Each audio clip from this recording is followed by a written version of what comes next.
Yang kami hormati teman-teman guru mapel dan pembina asrama serta guru Al-Quran yang sempat hadir, beberapa rekan yang sempat hadir untuk menghadiri kegiatan diseminasi ini.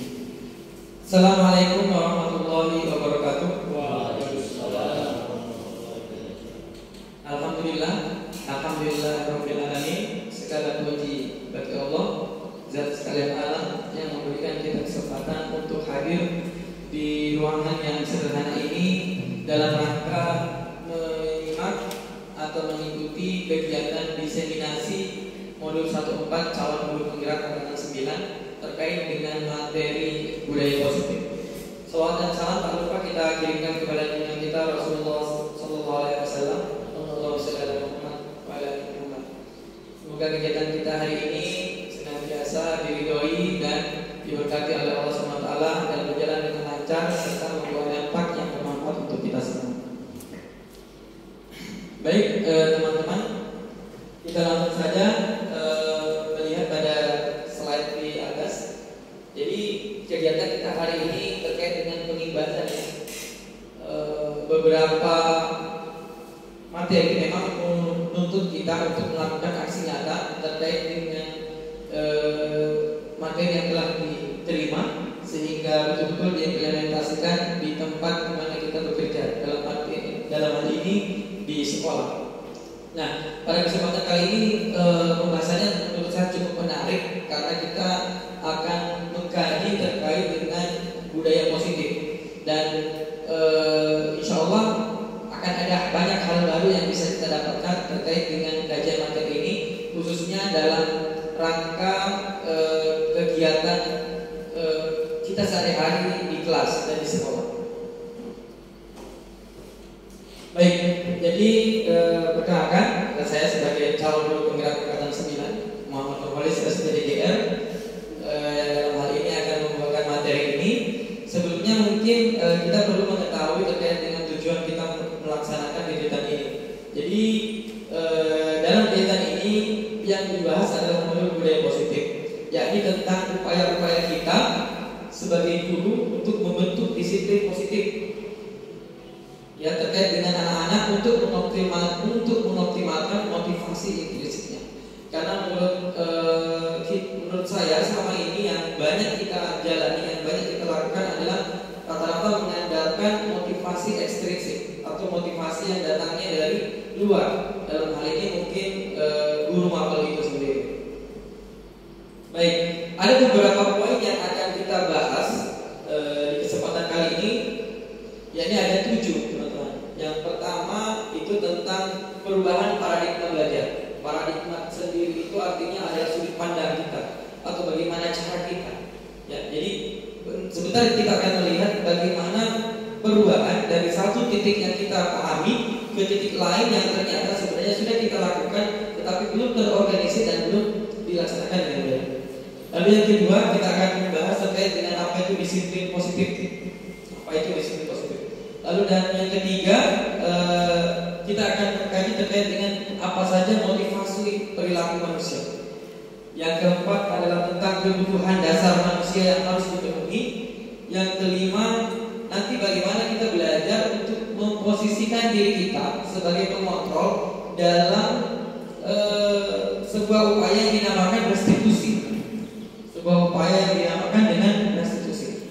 Lalu yang keenam ini sebenarnya kita sudah lakukan setiap tahunnya, yakni membentuk kesepakatan kelas. Cuman ini diubah namanya menjadi keyakinan kelas. Tetapi bukan hanya namanya yang berubah, tetapi cara kita menyajikannya itu berubah dan berbeda dengan yang biasa kita lakukan di kelas, yaitu kesepakatan kelas. Jadi ini keyakinan kelas sebentar juga akan kita ulas. Dan yang terakhir adalah bagaimana menerapkan restitusi melalui bentuk segitiga restitusi. Jadi ada 3 tahapan yang akan kita terapkan sehingga bentuk restitusi itu bisa dijalankan dengan baik. Mungkin sebentar di bagian terakhir kita akan buka sesi tanya jawab terkait dengan poin-poin yang akan kita bahas hari ini. Baik, yang pertama tentang perubahan paradigma belajar. teman-teman pada saat kuliah di pendidikan, mungkin beberapa teman yang bergelar SPD itu pasti mendapatkan materi-materi pendidikan, khususnya materi-materi Akta 4 terkait dengan belajar dan pembelajaran. Itu kalau saya tidak salah kita pernah belajar mata kuliah tentang interaksi belajar mengajar terkait dengan materi stimulus respon, itu teman-teman, tentang stimulus respon. Jadi bagaimana siswa itu merespon kita, tetapi sebelumnya kita harus memberikan rangsangan terlebih dahulu. Ya, dulu ini teorinya dianalogikan.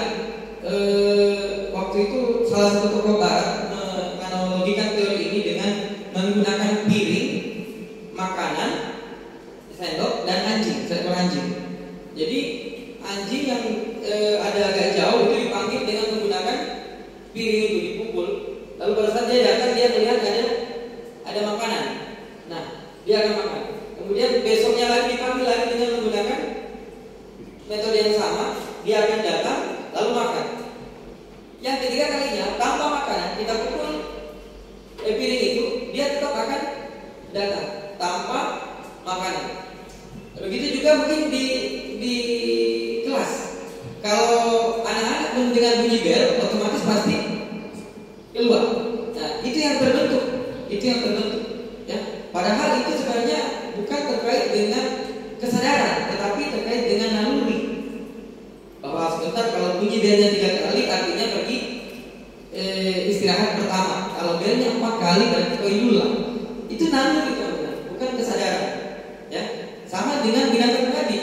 Dia naluri, kalau dia dilatih kalau bunyi piring, berarti pasti pergi makan. Itu teori stimulus respon. Kalau yang lebih modern, kita biasanya mendengar tagline itu terbentur, baru terbentuk. Jadi anak-anak dipaksa, nanti lama-lama menjadi kebiasaan. Nah, yang seperti ini, ya, dianggap memunculkan sesuatu, tetapi bukan karena kesadaran, tetapi karena naluri. Karena dipaksa setiap hari, akhirnya menjadi terbiasa. Sebenarnya teman-teman tidak mengabaikan yang namanya kesadaran, karena biasanya kesadaran itu muncul di saat mereka tahu bahwa oh ini manfaatnya ini. Nah, tapi itu muncul di bagian paling akhir. Dan untuk siswa-siswa tertentu yang memang betul-betul sadar bahwa ini baik untuk saya, baik untuk semuanya. Nah, sekarang kita lihat dalam teori kontrol ada ilusi-ilusi yang kita yakini itu benar, padahal itu tidak benar. Yang pertama bahwa ilusi guru mampu mengontrol murid. Jadi ini pernah dianalogikan oleh salah satu tokoh barat. Jadi kita anggaplah meminta salah satu anak untuk mengepalkan tangannya. Lalu kita kasih instruksi bahwa jangan kamu buka apapun yang diminta oleh guru. Jangan kamu buka apapun yang diminta oleh teman. Jadi kita minta satu teman untuk menyuruh si anak tadi membuka kepala tangannya. Nanti di dalamnya kita sembunyikan barang yang berharga. Nah, nanti kita melihat bagaimana temannya itu membujuk siswa ini untuk membuka kepala tangannya. Ternyata dibujuk, dirayu, diancam bahkan tetap tidak mau. Ya, tetap tidak mau karena kita kasih suntikan bahwa jangan dibuka apapun yang terjadi. Nah, kalau ditanya dari mana asalnya sehingga dia tidak mau membuka tangannya itu, ada dua. Yang pertama dari instruksi dari gurunya, dan yang kedua dari dirinya sendiri. Sebenarnya teman-teman, kita tidak semudah itu mampu mengontrol murid, karena pada saat kita menganggap kita mampu mengontrolnya, sebenarnya dalam hatinya ada rasa tidak ikhlas atau ada rasa melawan. Nah, kalau siswa yang lebih dominan otak reptilnya, maka dia akan melawan. Tetapi kalau dia menganggap bahwa saya patuh, saya harus ikut, maka dia ikut. Tetapi hatinya berkata lain. Jadi sebenarnya itu tidak berjalan dengan efektif. Lalu yang kedua, ilusi bahwa semua penguatan positif, efektif dan bermanfaat. Yang mana yang dimaksud penguatan positif? Seperti ini. Oh bagus yang kamu lakukan itu anak-anak. Oh keren. kok bisa apa namanya, wih kerennya kerja kan, wih bagusnya hafalan kan, seperti itu. Teman-teman, kalau anak-anak menganggap bahwa saya kalau bikin bagus nanti dipuji, maka yang dia cari adalah pujian. Yang dia cari adalah pujian. Jadi kalau dia tidak diperhatikan sama gurunya, maka dia tidak akan belajar. Karena menurut saya kalau sebentar saya belajar tidak diperhatikan sama guruku, rugi loh. Ya, rugi. Mungkin teman-teman waktu kuliah pernah disuruh presentasi sama dosen di depan, silakan anak mahasiswa silakan presentasi. Lalu dosennya disampingkan main HP. Lalu kita presentasi ke teman-teman. Yang mana motivasi kita lebih tinggi? Pada saat dosen memperhatikan kita atau pada saat dosen main HP kita presentasi sendiri? Tentu yang lebih bagus motivasinya adalah pada saat kita diperhatikan sama dosen. Ya, ini yang kemudian muncul berpikiran bahwa penguatan positif itu atau apresiasi positif itu efektif dalam kegiatan pembelajaran. Dan ternyata ini adalah sebuah ilusi. Kenapa? Karena akan menimbulkan sebuah mindset bahwa kalau kita tidak diperhatikan sama guru, maka kita tidak mau belajar. Di asrama pun mungkin seperti itu. Kalau tidak ada pembina, maka saya tidak akan belajar. Nanti ada. Mungkin kalau dalam Islam ini istilahnya raqabatullah ya saja. Muraqabatullah, selalu senantiasa merasa diawasi, teman-teman. Ya. Bahkan sebenarnya kalau dalam Islam, kalau ada sufi mengatakan bahwa saya beribadah bukan karena mau masuk surga dan bukan karena takut pada neraka, karena sesungguhnya mengharapkan keridhaan Allah Subhanahu wa taala. Nah, mindset seperti ini yang mau kita tumbuhkan di diri anak-anak, bahwa Anda belajar itu karena kesadaran Anda bahwa ini bermanfaat dan ini penting untuk saya. Dan apa yang saya lakukan akan kembali untuk saya sendiri, bukan untuk orang lain. Berikutnya, ilusi bahwa kritik dan membuat orang merasa bersalah dapat menguatkan karakter. Ya. Mungkin teman-teman pernah melihat siswa melakukan kesalahan, dia mungkin mengambil barangnya temannya, lalu kita mengatakan seperti ini, tidak kasihan melihat teman mengambil barang, tidak kasihan melihat teman mengambil barang, betul, ya? Atau kalau dia bikin kotor, kita bilang lagi, itu lihat temanmu yang menyapu, kasihan kok, masa kau kotor itu lantainya sudah mereka sapu, ya? Itu ternyata bahwa katanya kalau kita membebankan kesalahan itu kepada dirinya sendiri, dia hanya tahu bahwa dia bikin kesalahan, tapi dia tidak akan tahu bagaimana cara memperbaikinya. Nah, ini lagi yang kemudian menjadi ilusi ketiga.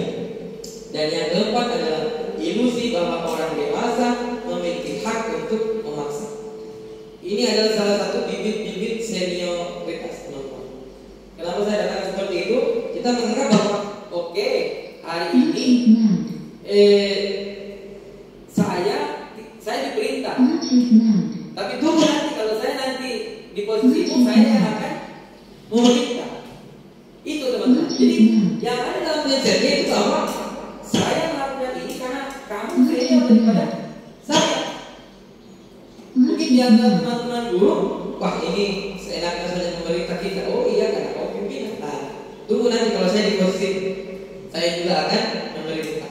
Seakan-akan bahwa ini menjadi sebuah circle atau lingkarannya berulang-ulang dan tidak akan terputus. Bahwa sebenarnya seseorang melakukan sesuatu harus didasarkan pada ketahuan mereka bahwa ini penting dan bermanfaat untuk saya.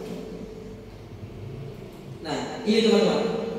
Coba kita perhatikan ada beberapa perubahan yang harusnya kita laksanakan dimanapun kita berada terkait dengan yang mana dimaksud dengan stimulus respon dan yang mana kemudian kita ubah menjadi teori kontrol. Yang pertama adalah bahwa stimulus respon itu menghasilkan realitas atau kebutuhannya sama. Ya. Kalau teori kontrol kebutuhannya berbeda. Yang kedua, semua orang melihat hal yang sama, bahwa si A melakukan kesalahan, ya harus mendapatkan hukuman sama sikit, semua tidak ada bedanya. Padahal masing-masing punya alasan yang berbeda kenapa sampai melakukan kesalahan itu. Nah, harusnya media kontrol setiap orang memiliki gambaran yang berbeda terhadap setiap karakteristik. Kemudian di stimulus respon kita mencoba mengubah orang agar berpandangan sama dengan kita. Ya. Ibarat kita mencoba menggunakan pakaian kita kepada orang lain, padahal tentu ukurannya berbeda. Tidak semua orang punya ukuran yang sama. Sedangkan dalam teori kontrol kita berusaha memahami pandangan orang lain tentang dunia atau mengajarkan kita untuk lebih bijaksana. Berikutnya, perilaku buruk dilihat sebagai sebuah kesalahan. Jadi perilaku buruk itu selalu tentang kesalahan. Ya. Padahal kalau dalam agama kita tahu bahwa yang baik untuk kita belum tentu baik di mata Allah. Sedangkan yang buruk di mata kita belum tentu buruk di mata Allah. Jadi perbaikannya adalah semua perilaku itu memiliki tujuan. Sebuah perilaku itu memiliki tujuan. Di stimulus respon orang lain bisa mengontrol saya. Di teori kontrol hanya saya sendiri yang bisa mengontrol diri saya sendiri. Di stimulus respon saya bisa mengontrol orang lain. Di teori kontrol Anda tidak bisa mengontrol orang lain. Di stimulus respon pemaksaan ada pada saat rujukan gagal.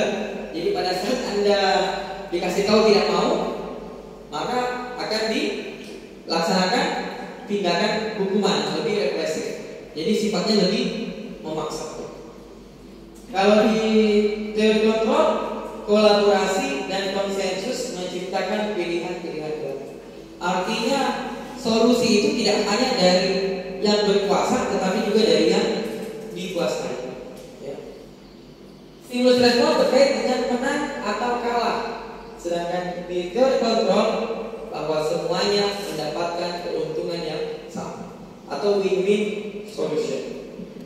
Baik, itu mungkin teman-teman terkait dengan perubahan paradigma yang harus kita terapkan sedini mungkin di mana tempat kita bekerja, khususnya di dunia pendidikan. Baik, berikutnya terkait dengan disiplin positif.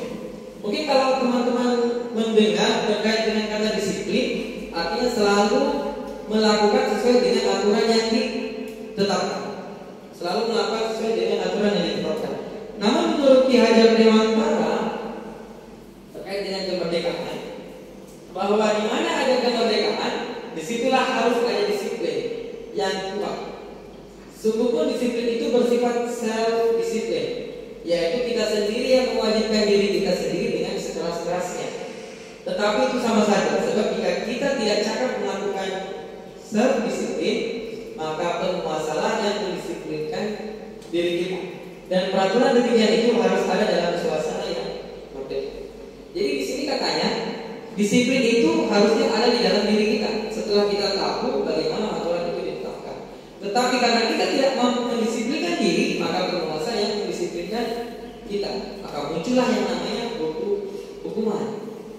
Maka kalau tidak melakukan berarti atau terkena hukuman berarti kita dianggap tidak disiplin. Ya.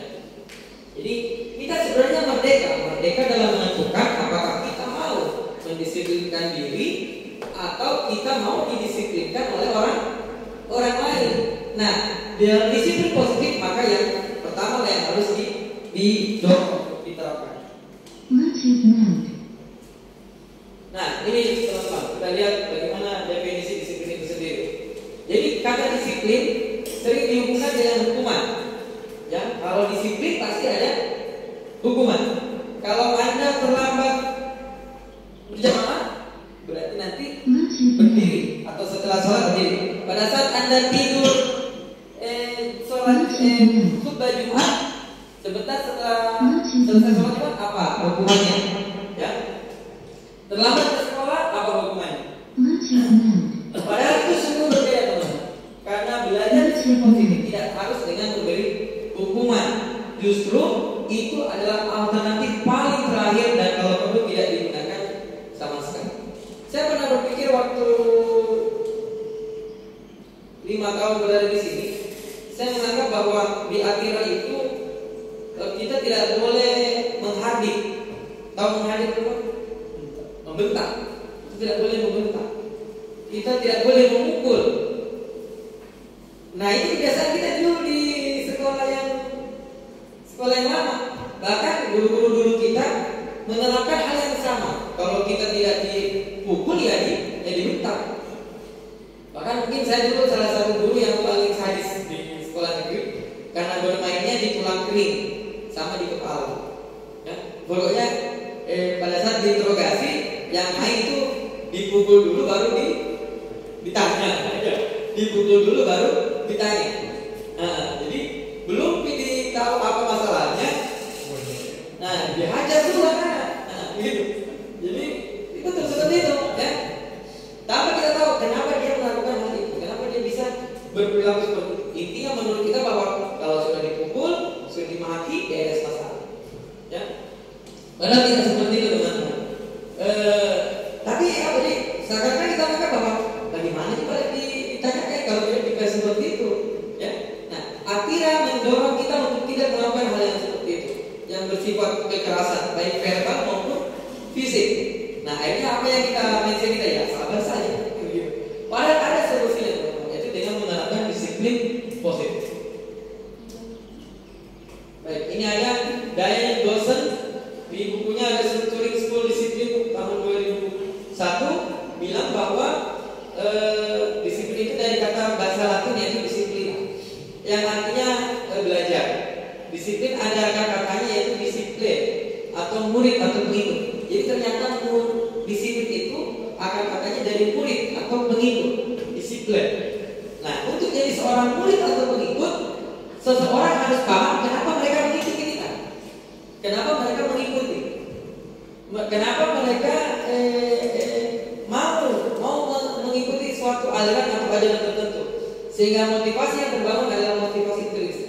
Sama artinya bahwa seseorang masuk sekolah, mereka sadar kenapa mereka pergi sekolah.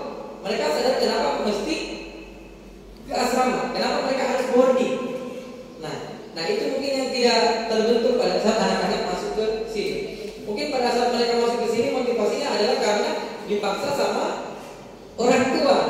Bayangkan teman-teman kalau kita memilih sendiri sekolah, pasti akan ada beda motivasi dengan orang yang dipaksa untuk masuk sekolah pilihan orang tua, beda pasti. Ya, makanya ada istilah anak-anak ke sekolah tetapi tidak bersekolah. Jadi anak-anak pergi sekolah tapi tidak bersekolah karena mereka tidak tahu apa yang sebenarnya hakikatnya mereka pergi ke sekolah. Ya, jadi disiplin itu artinya pengikut. Kenapa orang ikut kepada kita? Karena dia tahu apa tujuannya ikut kepada kita. Sehingga kalau Anda kalau tahu bahwa tidak bagus diikuti, maka dia berhenti, tidak akan mengikuti. Kalau tahu artinya disiplin, maka sesungguhnya kita harus sadar bahwa sesungguhnya orang yang berdisiplin itu berasal dari dalam dirinya sendiri. Ya.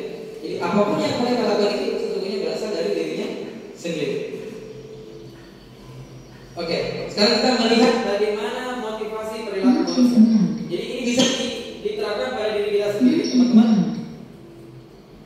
Yang pertama yaitu untuk menghindari ketidaknyamanan atau hukuman. Untuk menghindari ketidaknyamanan atau hukuman.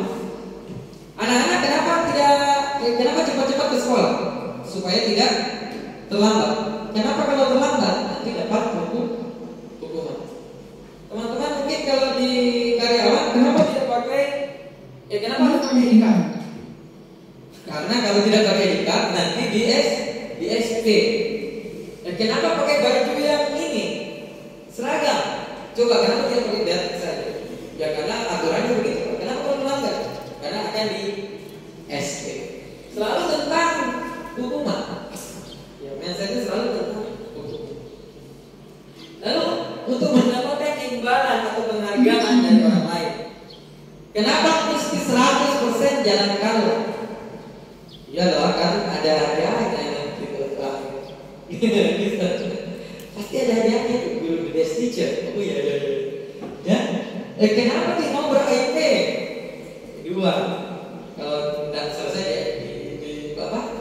Di SD, kalau selesai dikasih tambahan gaji karena naik golongan. Jadi ibarat motivasi ekstrim ini dari depan belakang langsung.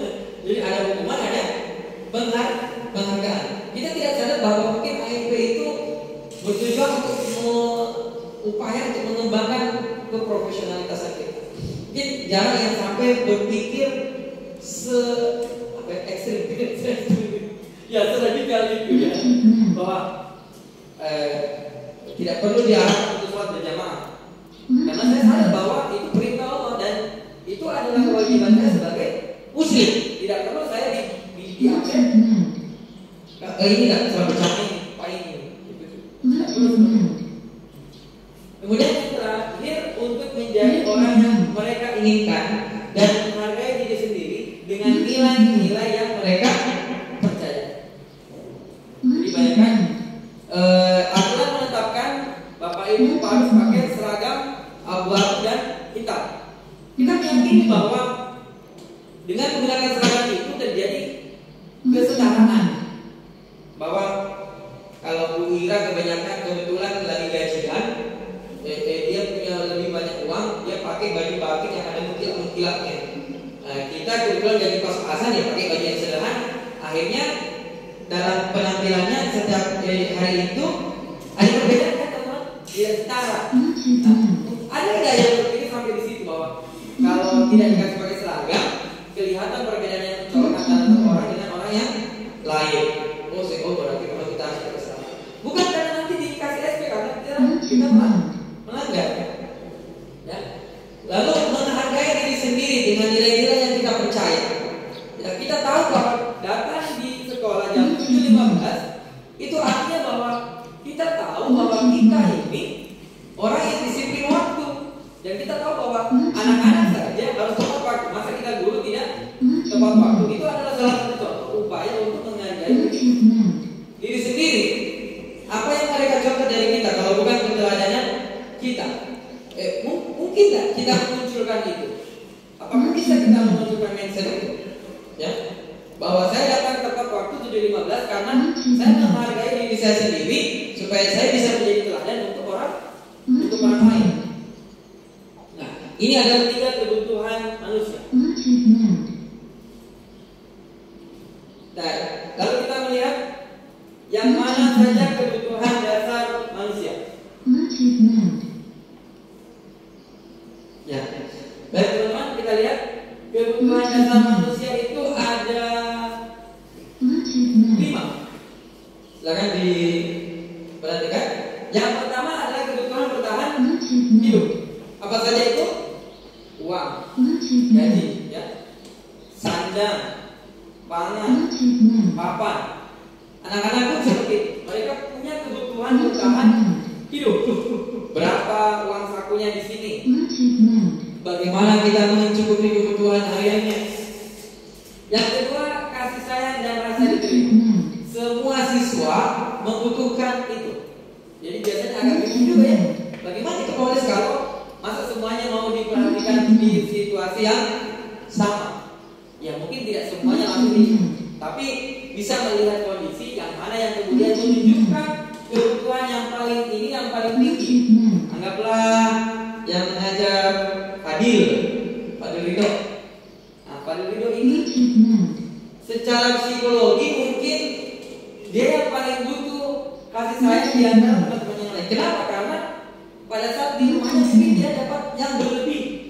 Begitu di sini mandiri semua orang hidupnya, tidak ada nih mamanya atau bapaknya yang kasih puji-pujian atau yang turuti apa maunya. Akhirnya dia merasa sendirian. Nah itu yang kemudian harus cepat di-handle.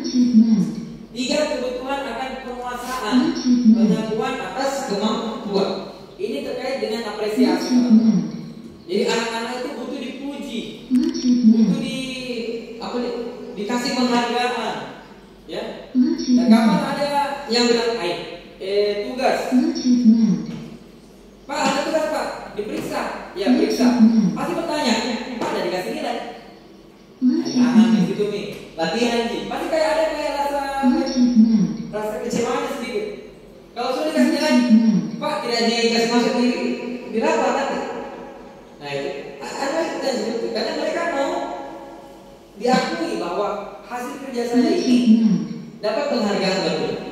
Ya. Berikutnya kebutuhan akan kebebasan. Teman-teman, anak-anak itu juga punya rasa ingin untuk dibiarkan memilih jalan hidupnya. Ya. Makanya anak yang remaja menuju dewasa dalam artian kelas 9 sama kelas 10 itu banyak-banyak berontaknya terkait dengan peraturan. Karena mereka merasa bahwa saya sudah mulai mencari jati diri untuk menentukan siapa diri saya sebenarnya. Ya. Jangan begini, pasti berpikir, kenapa bisa? Jangan panjang rambut tanah. Apa hubungannya rambut dengan berpikir? Nah, hubungannya Pak. Iya. Cantik kita dekat sama cewek. Nah, kenapa ya? Dekat dengan cewek salah. Dekat sama cowok salah. Sendirian salah. Bergerombol salah. Nah, ini berpikirnya seperti itu, teman-teman. Ya, jadi mereka mau bebas. Nah, tinggal bagaimana kemudian kita mengarahkan kebebasan yang mana sebenarnya yang kalian bisa terapkan. Kemudian yang terakhir adalah kesenangan. Ya, semua butuh istirahat, butuh libur asrama, butuh happy healing. Ya, pokoknya mau main game, mau main sosial media, mau fun di kelas. Ya. Ada kesenangan, ada kebutuhan tentang kesenangan atau merasa senang dalam situasi apa? Oke, untuk memenuhi kebutuhan itu, kita kembali lagi ke ini, ke disiplin. Teman-teman, ternyata ada 3 ya, yang biasa kita terapkan. Yang pertama itu modelnya hukuman, yang kedua itu konsekuensi, dan yang ketiga restitusi. Sekarang saya mau gantian dulu. Menurut teman-teman, apa bedanya antara hukuman dengan konsekuensi? Saya kasih kesempatan untuk teman-teman menyampaikan. Ada yang bisa mungkin apa kira-kira teman-teman bedanya hukuman dengan konsekuensi? Kalau hukuman mungkin ada pengertiannya di atas. Menurut teman-teman apa bedanya antara konsekuensi dengan hukuman?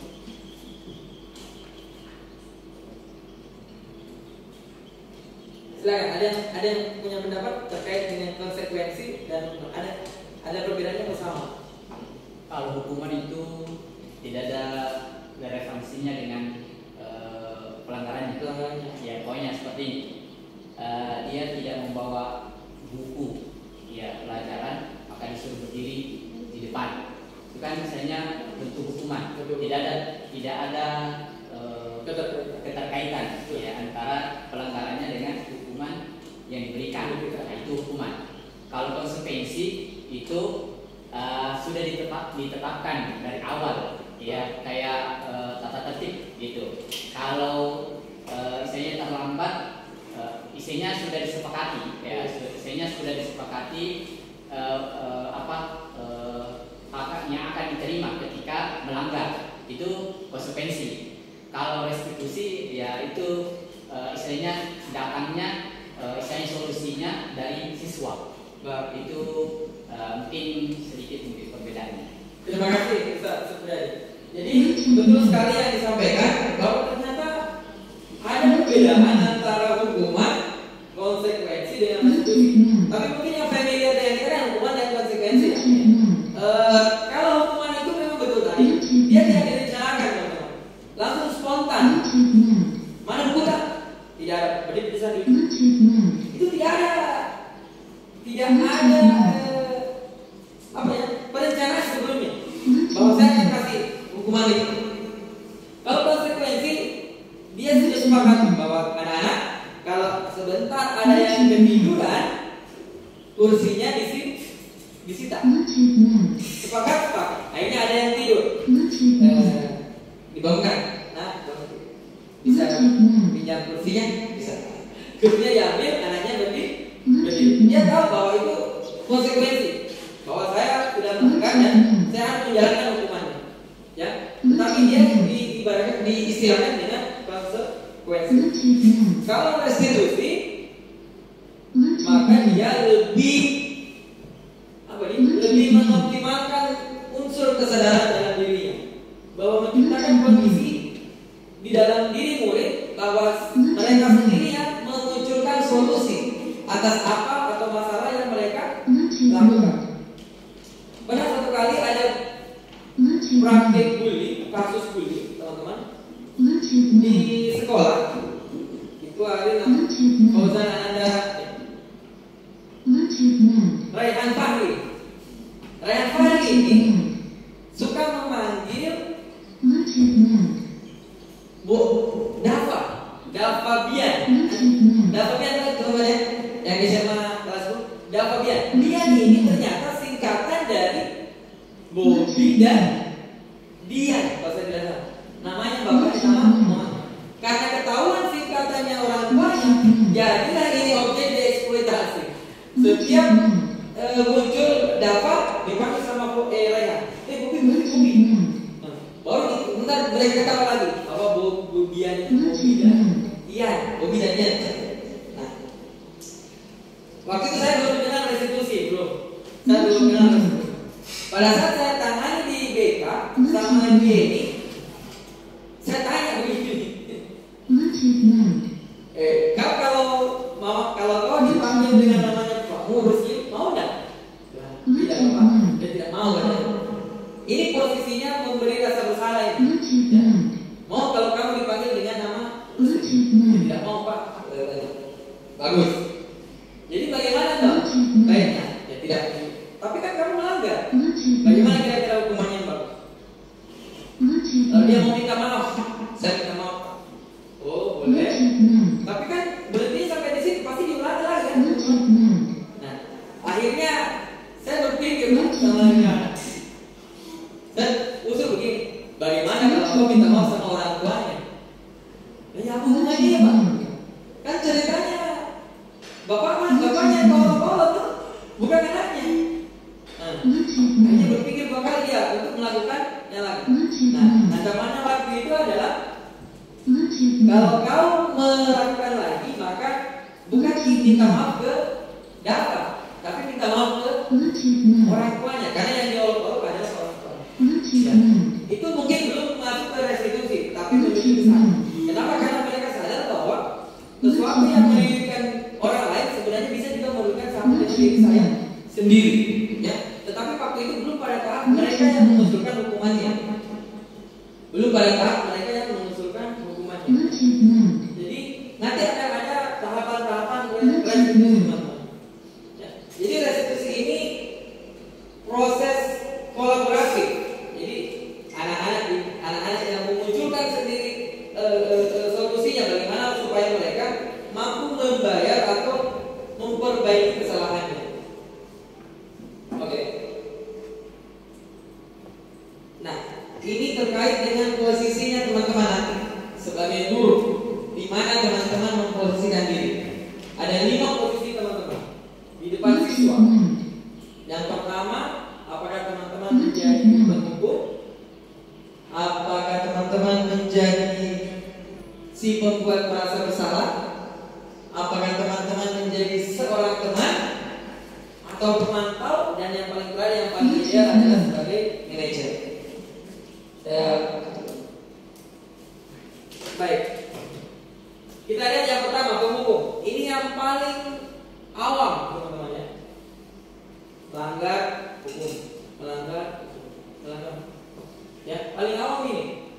Terlambat datang. Mana nota baju dalam tak? Kenapa tidak warna hitam? Bilang, Pak, bahasa ya, berdiri di sini. Foto. Baru dilempar ke biaya.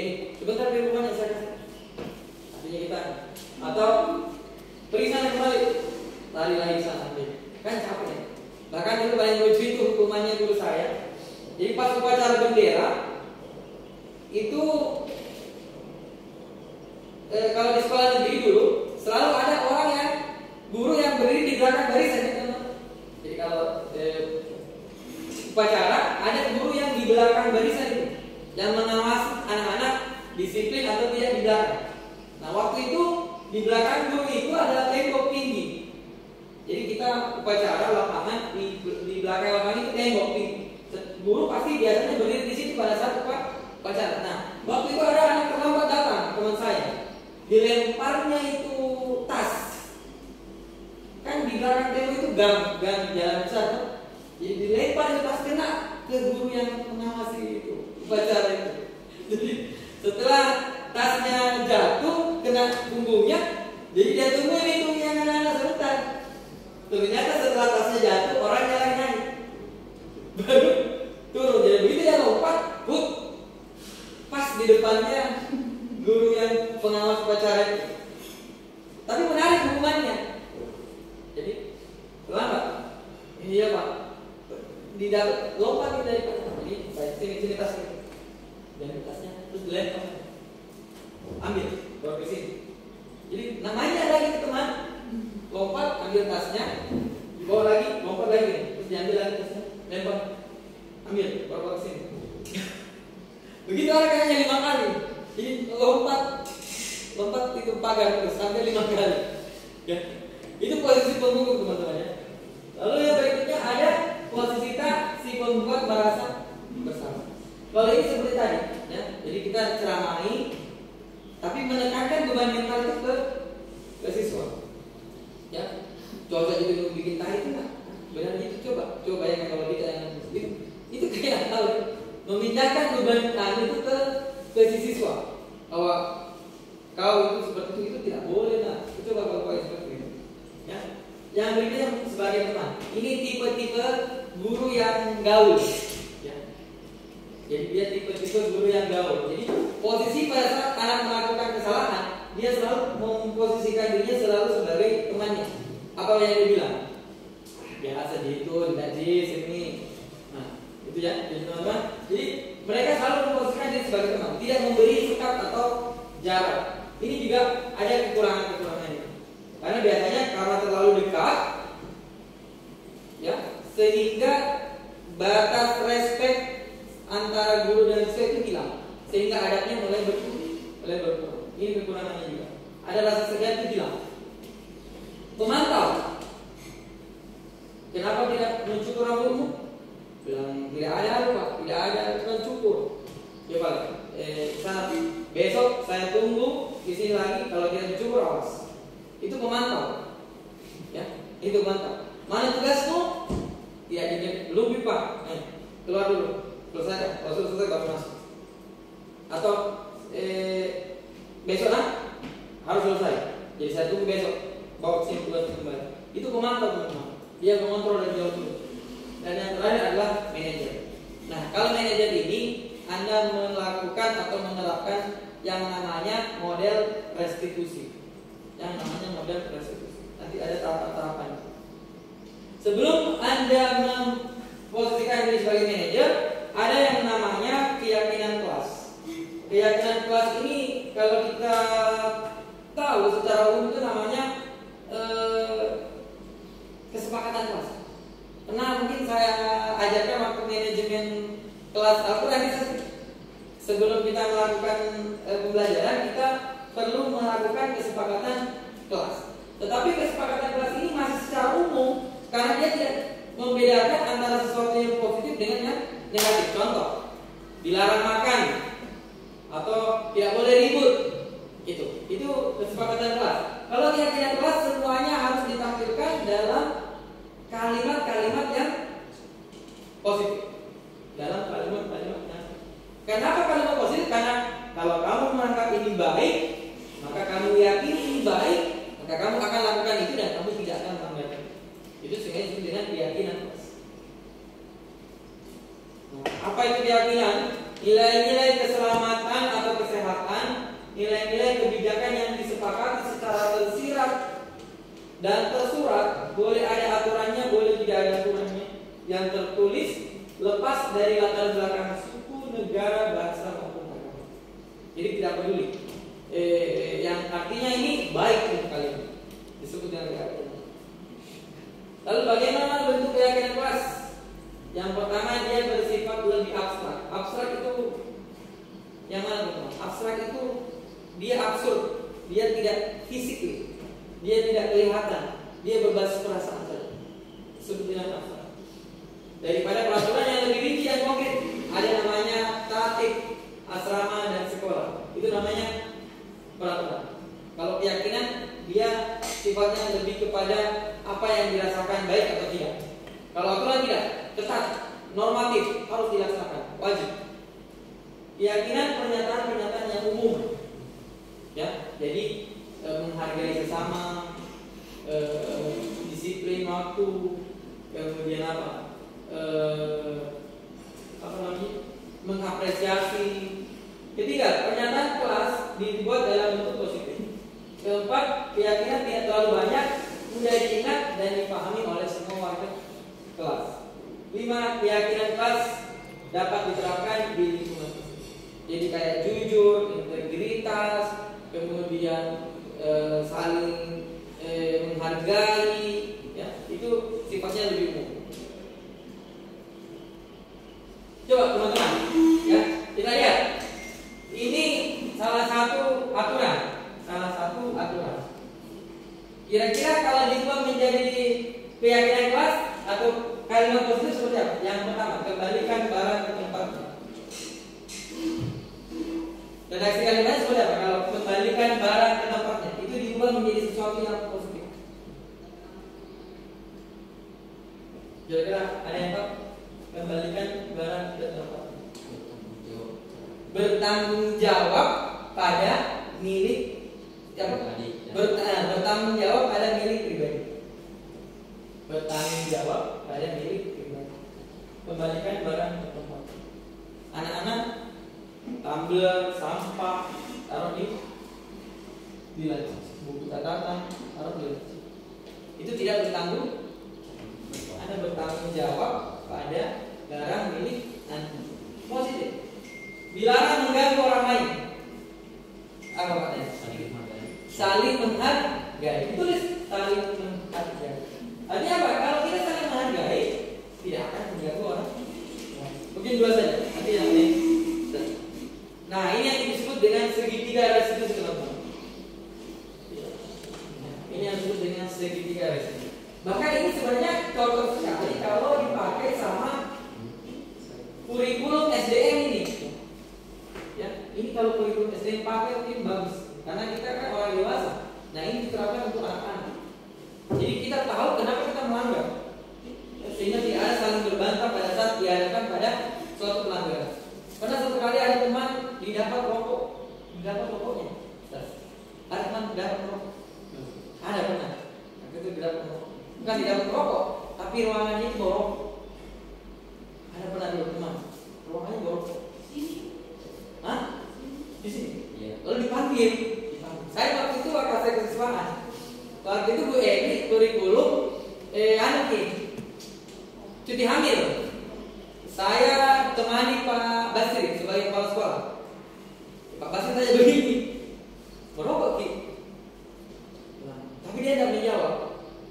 Lalu dia bilang begini, kita tahu kalau merokok itu dilarang, tidak boleh di sini. Apa dia bilang, teman-teman? Siapa juga merokok, Pak? Jawabannya, responnya bahwa ada juga yang merokok, Pak. Gitu. Responnya begitu. Artinya apa? Dia tahu itu salah dan dia tidak mau mengakui itu salah. Bahkan dia menunjuk orang lain bahwa dia juga punya kesalahan yang sama. Kenapa saya saja yang ditegur? Jadi ini. Nah, ini pentingnya segitiga restitusi. Karena kenapa? Ibarat posisinya ini sebenarnya teman-teman sama dengan kalau kita dilempar pakai bola tenis. Dilempar pakai bola tenis. Bagaimana cara teman-teman supaya bisa menangkap bola tenis itu? Apakah kemudian melawan dengan melakukan gerakan yang berlawanan? Tidak. Karena kalau bolanya datang kita sambut dengan berlawanan, maka akan tepat. Tapi kalau Anda kasih mundur sedikit tangannya, maka bola itu akan didapat diraih dengan mudah. Kalau Anda dilempar, pasti gerakannya ke belakang juga badannya ke belakang, nanti pasti kita akan dapat karena mengurangi gayanya badannya, kecepatannya yang menjadi berkurang dan kita bisa naik. Nah inilah yang diterapkan di segitiga restitusi, sehingga kita tidak malah berlawanan dengan orang itu, tapi malah kita bisa mengambil hatinya. Yang pertama yang kita lakukan adalah menstabilkan identitas. Jadi kita menstabilkan identitas. Kalau kita kontrol, kita akan melakukan hal yang terbaik yang bisa kita. Ini kita perlu di sini ya. Kita menstabilkan identitas dulu.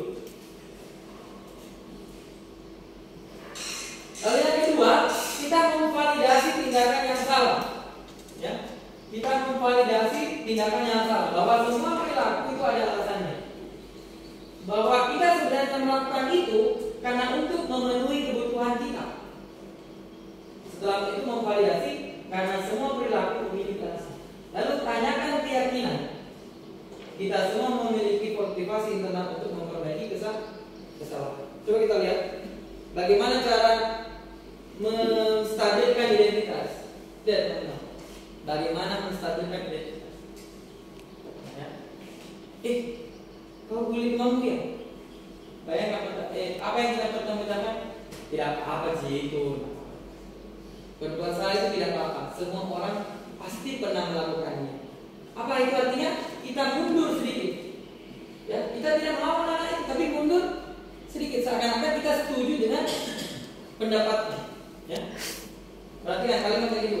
Tidak ada manusia yang sempurna. Tidak ada manusia yang sempurna. Saya juga pernah bikin begitu dulu. Jadi ada anak-anak tidak memperhatikan. Pas dipanggil. Apa dibikin lah? Saya juga dulu pernah seperti itu. Ya. Kalimat yang begini. Nah, bisa diselesaikan ini, ya, bisa diselesaikan. Ini pernah saya dengar dari Pak Samsul ini, yang keempat ini, waktu mendamaikan siswa. Dia bilang begini, kita tidak mencari siapa yang salah, kita mencari siapa yang mau mengakui salah.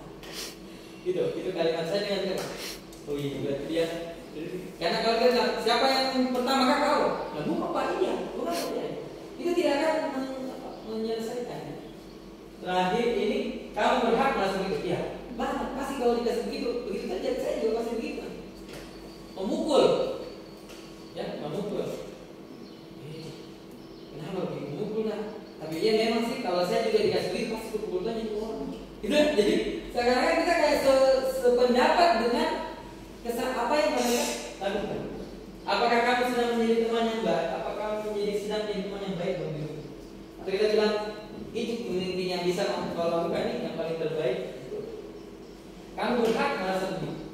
Nah, begitu bisa sebenarnya, tapi nanti ada tapi. Setelah kita mampu menghandle, menstabilkan identitas bahwa yang Anda lakukan itu untuk memenuhi kebutuhan Anda, maka kemudian baru kita memvalidasi tindakan yang salah. Ya. Kenapa mempukulnya? Nah, tentu tidak begitu. Tapi sebenarnya ada hal yang bisa dilakukan lebih dari itu yang setidaknya lebih baik daripada yang kamu bisa lakukan. Padahal kamu bisa melakukan yang lebih buruk dari ini. Kamu pasti punya alasan kenapa melakukan itu. Kamu harus bangga pada diri sendiri karena kamu telah melindungi sesuatu yang penting buatmu. Ini juga. Kamu boleh mempertahankan itu, tapi kamu harus menambahkan sikap yang berbeda. Kamu boleh melawan, tapi harus ada sikap yang lain. Artinya yang lebih baik ya. Ini namanya memvalidasi tindakan yang salah. Dan terakhir baru kita kasih perlawanan. Menanyakan ya, apa yang kita percaya sebagai kelas keluarga? Apa yang kita sepakati di kelas terkait dengan keyakinan? Apa nilai-nilai umum yang telah kita sepakati? Apa bayangan kita tentang kelas yang ideal? Bagaimana menurutmu sesuatu yang baik itu muncul? Ya. Mau jadi seperti yang bagaimana? Mau jadi preman? Pasti kita cari dong dia. Ya. Penting untuk menanyakan ke anak kehidupan seperti apa yang mereka inginkan. Kalau seperti ini kita terus marah-marah kita terus, ya. Bagaimana nanti teman-teman yang lain mau datang ke kita? Jadinya nanti takut kayak gitu. Apakah kamu ingin jadi sukses? Bertanggung jawab atau bisa dipercaya? Seakan-akan dikembalikan lagi kepada dirinya. Ya, nanti dia yang kemudian menyadari terkait dengan apa yang dia lakukan. Dan yang paling sulit adalah pada saat dia memberikan pilihan untuk menyelesaikan permasalahan tersebut. Teman-teman, ini dia modelnya. Ya. Jadi menstabilkan dulu. Setiap orang pasti pernah melakukan kesalahan. Kamu bukan satu-satunya yang pernah melakukan ini. Lalu memvalidasi tindakan, kamu tentu punya alasan mengapa melakukan itu. Adakah cara yang efektif untuk mendapatkan apa yang kamu butuhkan? Dan terakhir, menanyakan keyakinan. Kalau menurutmu keyakinan apa yang telah kita sepakati terkait dengan hal itu? Kau ingin menjadi orang yang seperti apa? Saya ingin benar jadi yang kata-kata seperti ini biasa di guru saya yang dulu. Mau jadi apa? Iya, mau jadi apa? Mau jadi apa? Bahkan yang paling sederhana itu sekarang itu tidak mau belajar anak, ada dibutuhkan perbaiki-perbaikian atau sebenarnya tinggal itu saja. Mau jadi seperti itu. Pasti berpikir kan? Tapi saya tidak tahu kalau mereka bilang 100.000 per hari kok 3 juta. Oh ini lebih banyak lagi dari gajinya. Ya, baik teman-teman. Saya kira demikian. Mungkin 10 menit terakhir saya buka sesi untuk pertanyaan karena ini terkait dengan bagaimana pengimplementasian kami di sekolah dan pengalaman kami khususnya terkait dengan budaya positif ini pada saat menjalani program PDP dan selama itu pula kami wajib melaksanakan itu, mengimplementasikan itu di sekolah dan di kelas kami. Oke, saya buka mungkin satu pertanyaan dari teman-teman terkait dengan hal ini untuk kemudian menyempurnakan materi kajian yang kita bahas. Siapa silakan?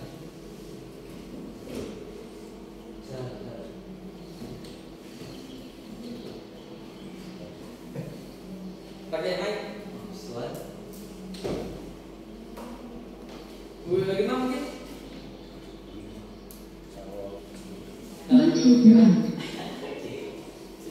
Siapa? Silakan saya.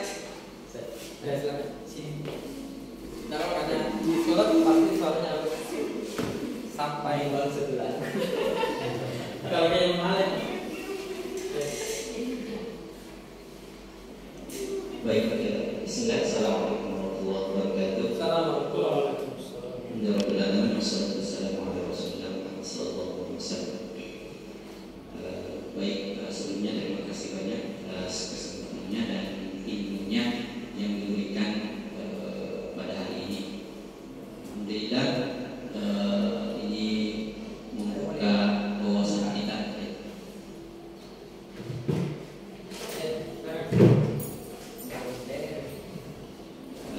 Baik, mungkin ini pertanyaan saya begini. Kan ini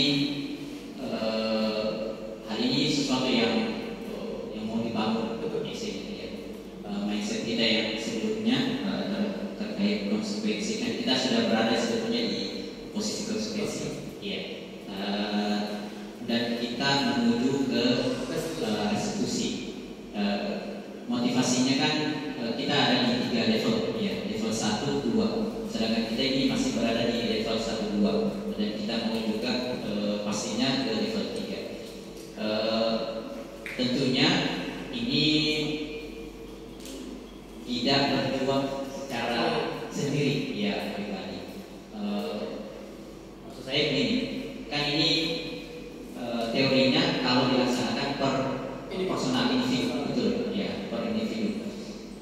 Bagaimana caranya, misalnya secara serempak, karena kalau hanya individu itu tidak akan bakalan jadi, misalnya, ya, kalau belum jadi akan lama sekali, ya.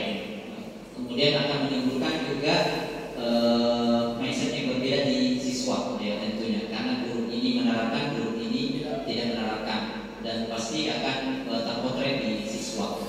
Ya, bagaimana? Ya, kalau pertanyaan saya, bagaimana misalnya sistemnya supaya ini secara menyeluruh, ya, bukan secara individu sebagai guru mapel mungkin, ya, seperti itu, tapi secara menyeluruh.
tapi bergerak bersama sehingga mendapatkan semangat yang sama untuk menerapkan budaya positif ini, khususnya terkait dengan praktik restitusi. Baik, saya sebenarnya awalnya berpikiran yang sama bahwa ini kalau dikerjakan secara individu, saya duluan, kemudian teman-teman JDP, maka betul akan termindset dua karakteristik guru yang baik, guru yang malaikat dengan guru yang jahat. Ya, jadi guru dia ada guru jahat, ada guru malaikat. Dulu memang seperti itu. Jadi bagaimana kemudian menciptakan hal yang sama, punya mindset yang sama. Baik teman-teman. Itu mungkin salah satu alasan kenapa pemerintah sangat mendorong guru penggerak itu menjadi pimpinan pembelajar, dalam artian di sini kepala sekolah atau pimpinan. Rata-rata yang sudah lulus CIP itu dapat SK diangkat menjadi kepala sekolah, karena memang implementasi ini dia harus menjadi yang di atas yang pucuk pimpinan. Jadi supaya implementasi semua program guru penggerak ini bisa terlaksana dengan baik, karena dia suara satu di atas dari yang pucuk pimpinan, punya pemahaman yang sama dari atas ke bawah. Kalau dia ada di tengah, di atasnya belum dapat, di bawahnya belum dapat, ini akan terkendala karena beda aturan yang ditetapkan. Nah, kalau terkait dengan diagram Bone, kita berbicara tentang ruang lingkup yang lebih sempit. Kalau menurut saya, yang pertama kita bisa melakukan ini karena yang pertama kepala sekolah termasuk salah satu calon guru penggerak, dan dia mendapatkan ini. Kemudian yang kedua, sumber daya manusia di konseling itu punya kemampuan yang kami percaya bisa dan punya mindset yang sama terkait dengan kegiatan restitusi ini. Lalu kita dapat tambahan amunisi 3 orang calon guru penggerak, yaitu saya, Pak Zulkifli dan Bu Ayu. Nah, kemudian berikutnya, bagaimana semuanya Pak Haris? Ya, bagaimana semuanya? Teman-teman ada mindset di sekolah ini bahwa masalah yang ada di kelas itu ditangani dulu oleh guru mata pelajaran. Kalau tidak bisa di guru mapel, naik ke walas.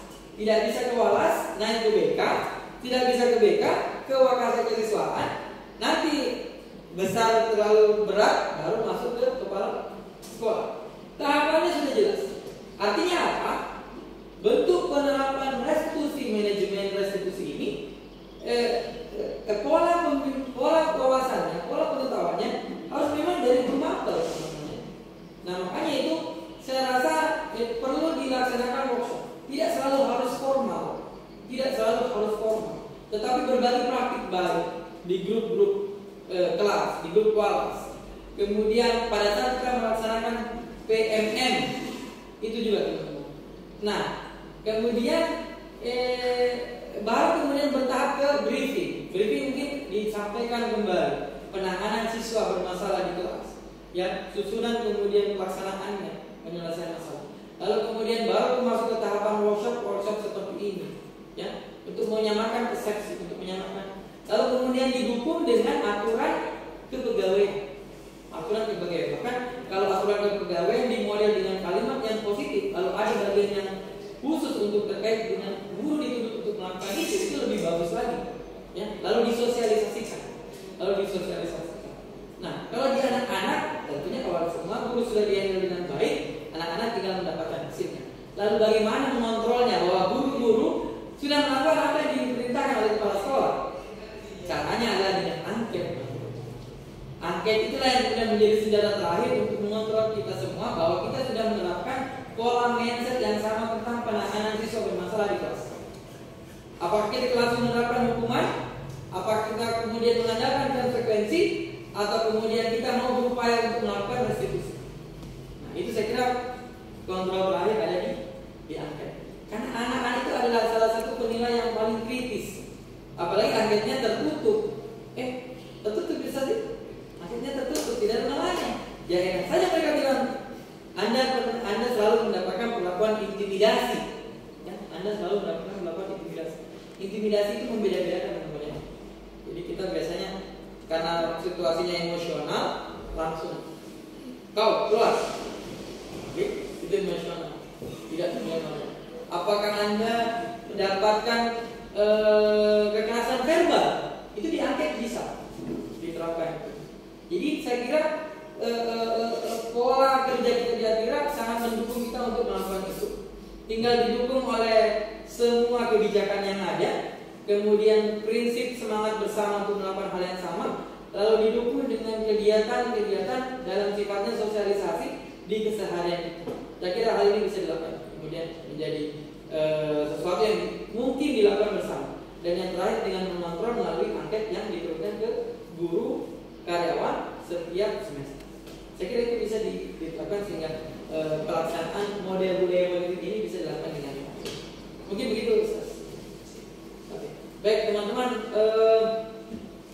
saya kira hari ini waktu jualan yang membatasi kita. Jadi saya pernah mendengar sebuah pertanyaan terakhir ke teman-teman seminar, katanya slide yang mana yang paling kita suka di antara semua slide yang saya tampilkan? Katanya slide yang ada huruf T-nya. Apa itu yang slide ada huruf T-nya? Thank you atau terima?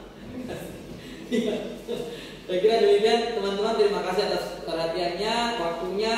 Semoga apa yang saya sampaikan ini berdampak, bermanfaat untuk kita semua, bisa diterapkan bersama. Saya akhiri dengan membaca surah Al-Asr dan doa kafaratul majlis. Bismillahirrahmanirrahim. Subhanakallah wa bihamdik, asyhadu an la ilaha illa anta, astaghfiruka wa atubu ilaik. Assalamualaikum warahmatullahi